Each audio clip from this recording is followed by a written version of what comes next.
আমার তো জায়গাটা বেশ ভালোই লাগলো। জায়গাটা সত্যি খুব সুন্দর। আর ওই যে উপরে দেখছো, ওটা দিয়ে কিন্তু অনেকটা উপরে ওঠা যায়, আর সেখান থেকে বাংলাদেশ দেখা যায়। তবে অনেকটা উঠতে হয়, আমরা হাফ উঠে নেমে চলে এসেছি, আর উঠতে পারিনি।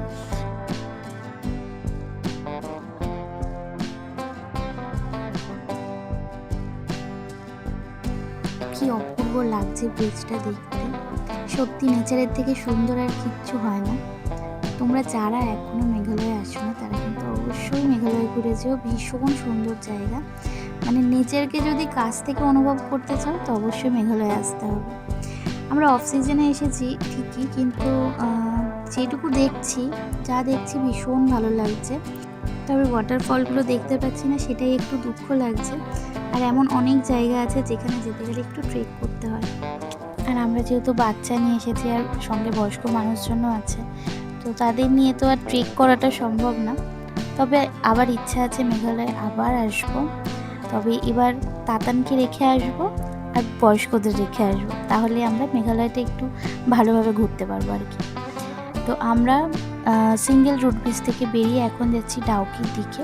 আর এইগুলো যে দেখছো, এগুলো হচ্ছে পুরোটা বর্ডার, ওপাশে বাংলাদেশ। আমরা এখন যেখানে আছি সেটা কিন্তু পুরোটাই বর্ডার এরিয়া। এখন যাচ্ছি ডাউকির দিকে, আর আজকে আমরা ডাউকিতে স্টে করব। চলে এসেছি ডাউকিতে। আর ডাউকিতে আসার জন্য আমি এত এক্সাইটেড ছিলাম, মানে এই পুরো মেঘালয়ের ট্রিপটা আমার এই জন্যই করা যাতে আমি ডাউকি ঘুরতে পারি।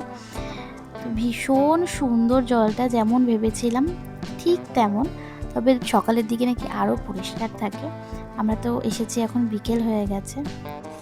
এসেই আর ওয়েট করতে পারলাম না, নেমে পড়েছি সোজা ডাউকিতে একটু পা ভেজানোর জন্য। তবে জলটা ছিল অসম্ভব ঠান্ডা। আর জানো তো আমি যেখানে দাঁড়িয়ে আছি তার থেকে ঠিক 4-5 হাত পরেই কিন্তু বাংলাদেশ। তো এই হচ্ছে পুরো ডাউকির ভিউটা। ওইদিকে হচ্ছে বাংলাদেশ, তোমাদের দেখিয়ে দিলাম। যদিও বা ভিডিও করা অ্যালাউ নেই, লুকিয়ে লুকিয়ে একটু করে নিয়েছি। তো কাল করব আমরা বোটিং। কালকের দিনটার জন্য কিন্তু আমি ভীষণভাবে এক্সাইটেড। তো চলো আজকের মতো ব্লগটা তাহলে এই পর্যন্তই রাখলাম। খুব তাড়াতাড়ি দেখা হচ্ছে আবার নেক্সট ব্লগে। সবাই সুস্থ থেকো, ভালো থেকো।